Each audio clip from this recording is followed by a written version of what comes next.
Darlington, this is Good Morning PD on Live 95. Welcome back to Good Morning PD Live 95. Thursday morning, I have threatened with this for a long time, actually about the entire week. So let's read it. Okay. You ready? Yep. You know what it is? The slush fund. Yep. We've threatened that we're going to tell you all about the slush fund, and we've not done it up until now. Let's answer a couple of basic questions. Most of the conversation has derived from Trump paying a couple of women to keep their mouth shut, and that potentially being a violation of campaign finance law because it was done to influence the outcome of the election, so the other side says. Still don't believe it's a criminal offense. It's a political sin, and you got to deal with that as it results to elections. Elections will tell you loudly and clearly what the American public believe about what you did. Some people have found it so reprehensible that they'll not cast another ballot in favor of Donald Trump. Others say, it's what crazy business guys do. I mean, they're married, they got kids, they got a family life, they got a professional life. They don't want all that trouble, but they did have these girlfriends, and the girlfriends have agreed to be quiet if they'll stroke them a check. And Trump said it's in my best interest to pay these couple of women this much money to keep their mouth shut. I don't think that's a violation of campaign finance. I really don't. I just think it's a guy running for president who has a very complicated life.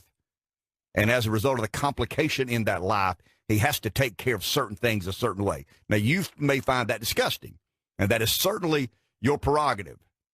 But I don't think it's a violation of campaign finance. I just don't. If it is, it shouldn't be. Because I think if a guy wants to spend his money to defend his reputation, then he should be entitled to. I've never understood why the government thinks it's their job to tell an individual entrepreneur what he can and can't do with his money as it relates to his personal life. I mean, in essence, that's what we're arguing. You're arguing that a group of bureaucrats have the right, because you're seeking office, to tell you what you can and can't do with your money in regards to defending your reputation. Am I wrong?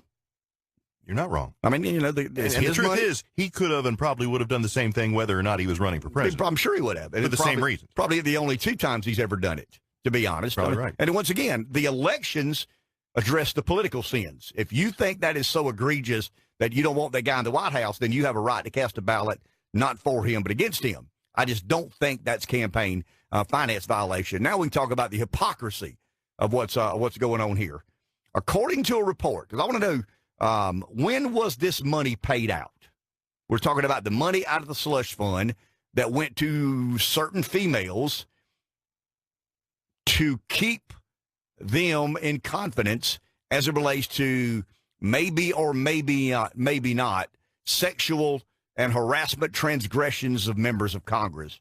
According to a report, in 2017, out of the Office of Compliance, more than $17 million has been paid out in taxpayer dollars in settlements over a 20-year period from 1997 to 2017.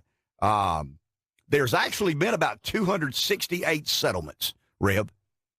Some have been very minor, some have been fairly significant and major, but according to the data in the Office of Compliance, there has been about 268 total settlements. You kind of got to read this thing in a weird way because it's intentionally misleading. I'll assure you of that. Where did the settlement money come from? I think it's what a lot of people want to know. Where did the money? We know where Trump's money came from. I mean, it came from one of his many, entrepreneurial accounts. Where did this money come from? Taxpayers. Period. Taxpayers.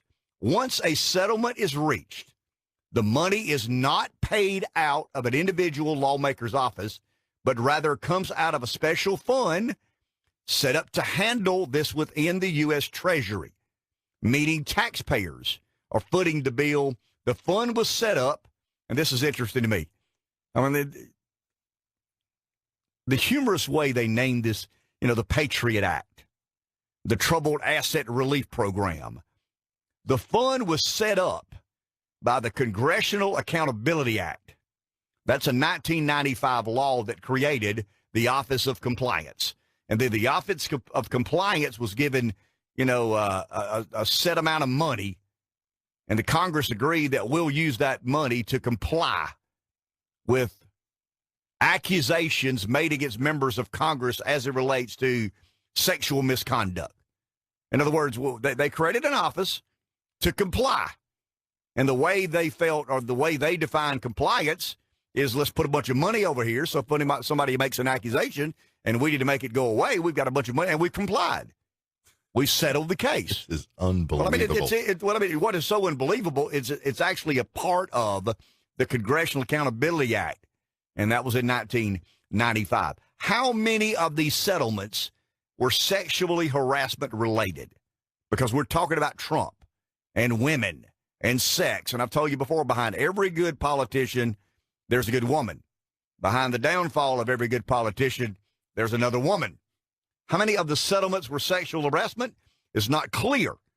260 settlements represent those related to all kinds of complaints, including sexual harassment, racial discrimination, religious discrimination, disability-related discrimination complaints. The Office of Compliance has not made public ever the breakdown of the settlements.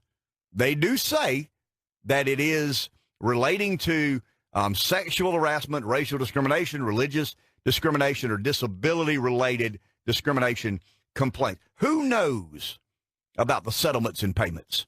That's very interesting to me. Who knows? Who okays? Who checks off on this? Because it's government. It's not the private sector. You don't have a CEO or a CFO, or a controller that says, or a board chair that says, okay, we'll do this. This is okay. I mean, this has the blessing of all the powers to be. Who knows about the settlements and payments?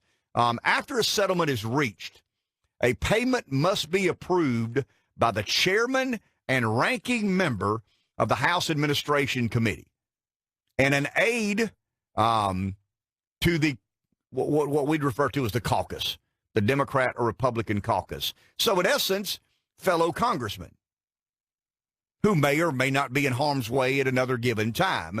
That's who says yay or nay, we'll settle this case. The chairman and ranking member of the House Administration Committee are the only two people who has to say it's a go. Mr. Chairman, we have a complaint by a 23-year-old intern that works in Senator such and such's office. She's made a complaint of sexual harassment against the senator, against the House member.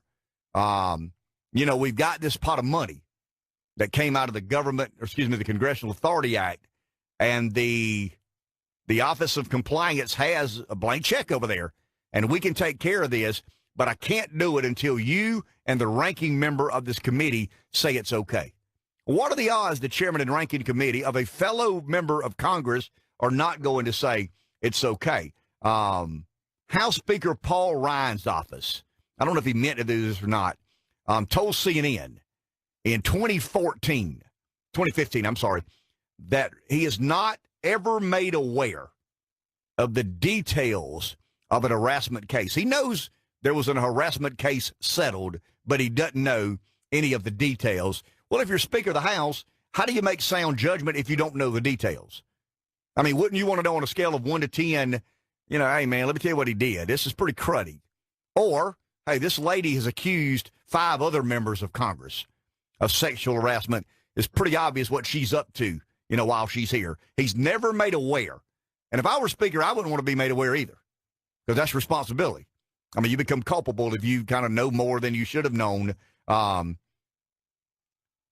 the same time Paul Ryan's speakership began, and he made this comment, Minority Leader Nancy Pelosi told CNN, they were doing a story of it. This is when the money kind of became aware. We said, what's going on with this? I mean, how are you able to do this? That she is never made aware of the details either. In other words, nobody knows the details except the chairman and ranking member of the House Administration Committee. Those are some of the interesting components. There's about $19 million in that line item in the Office of Compliance. I looked at CBO report last night, and I told you it's kind of hid. I mean, it's real creative the way they've nuanced the language. So you got to do a lot of digging. But at the end of the day, when the Congress passed the Congressional Accountability Act, In 1995, they created an Office of Compliance. And the Office of Compliance, we were told, was to help members of Congress comply with certain requirements, maybe campaign finance, maybe a lot of other things, but they were going to have a staff full of people there that were going to help members of Congress comply with all the regulations and all the things you have to do to stay out of harm's way and be a member of Congress. I can remember when they funded the Office of Compliance, there was some people who made remarks, why do you need that much money to help members of Congress be made aware of how they can get in trouble? You didn't. You needed that much money to settle harassment cases. And that was always the intent of the Office of Compliance. I'm not saying there wasn't a sincere and genuine attempt to create some sort of entity or apparatus that allowed members of Congress to refer to when they had questions about, hey, can I do this or not? Can I accept this or not? Can I go there and speak and get paid or not?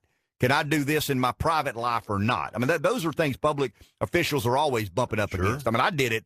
I had to recuse myself from several votes. And one day in the Senate chamber, I had to kind of get out of the room because there was some conflict there, potential conflict. So I understand the Office of Compliance. I understand that it would probably be a good idea to have some safety net. So a new member of Congress in particular could go and say, hey, I've got this business and I've got this vote. And I'm not sure if this vote influences my business or not. Can you help me kind of sort through it and make sure I'm not doing something I shouldn't be doing? That would be wonderful if that were the intent of the Office of Compliance. But the Office of Compliance was given about 600% more money than it really needed. And some people had things to say early. Really and truly, no member of Congress had anything to say. It was a lot of political watchdogs. People who pay close attention to politics and looked through the budget and said, wow, I mean, why in the world would an office that is trying to help members of Congress not get in legal jeopardy, why would they need that sort of funding? Well, now we know, because it was always set up. It was always intended to be a slush fund. It was always intended by the members of Congress, the fraternity, the brotherhood, to say, hey, if I get my butt in trouble, I don't want to have to take money out of my campaign account, because if I take money out of my campaign account, I got to disclose it. And if I disclose it, there's going to be an investigation because somebody will want to know, well, what in the world did he take, $100,000 out of his campaign account and campaign expenses? What were those campaign? Because a lot of that is vague and ambiguous. I mean, you don't really report exactly what you did with the money, and there's some way to be creative there. But so instead of the members of Congress saying, hey, if I get in trouble and have to make a woman be quiet, you know how it is up here. We drink a lot and have a big time, and everybody thinks we're big wheels. I mean, if I'm up here and happen to do something I shouldn't do, I really don't want to use campaign money because I kind of need that to get reelected. Plus, I don't want to have to disclose what I did with the money. Is there any way we could set up a fund somewhere over there? Because we're targets. Us hotshot congressmen, we're in demand. And if some, young lady makes a move on me and I happen to be at a weak moment and I, move forward or advance in her making that move on me, because, I would never do that. Because I'm a member of Congress, and I would never do anything like that. But I could be a victim of a young lady trying to do something like that. Is there any way we could put enough money aside so these vultures, these young ladies, can be taken care of, and the information doesn't have to be made public? In essence, that's the way it sorted itself out. The irony is it was included in the 1995 law called the Congressional Accountability Act. Wonder why people are mad at Washington. Saying up with Donald Trump as president, my friends. Back in a minute. Schofield's is our sponsor. Good morning, PD Live 95.